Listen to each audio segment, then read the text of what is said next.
Hello সুপ্রিয় দশম শ্রেণীর শিক্ষার্থী বন্ধুরা, তোমাদের প্রত্যেককে তোমাদের প্রিয় চ্যানেল লাভ ফর নলেজের পক্ষ থেকে জানাচ্ছি সুস্বাগতম।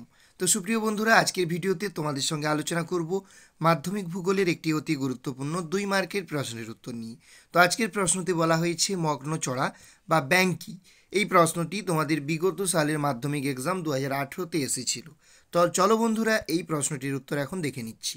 তো কি বলা হয়েছে দেখো, পৃথিবীর যে সকল মহাসাগর অঞ্চলে উষ্ণ এবং শীতল স্রোত মিলিত হয়, সেখানে শীতল স্রোতের সঙ্গে বয়ে আসা হিমশৈলের মধ্যে থাকা নুড়ি, বালি, পলি হিমশৈল গলে যায় বলে অধঃক্ষিপ্ত হয়।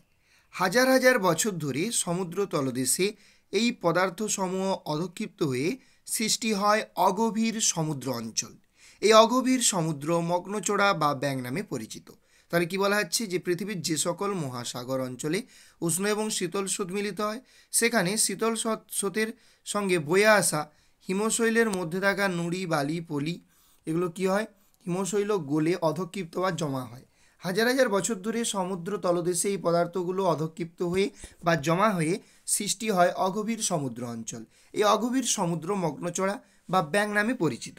উদাহরণ কি হবে, গ্র্যান্ড ব্যাং, রকফল ব্যাং, ডগার্স ব্যাং হলো পৃথিবী বিখ্যাত মগ্নচড়া।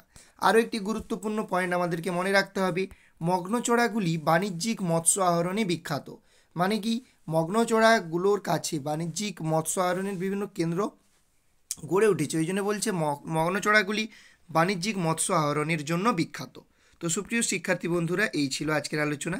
আজকের আলোচনাতে আলোচনা করলাম মগ্নচড়া কী।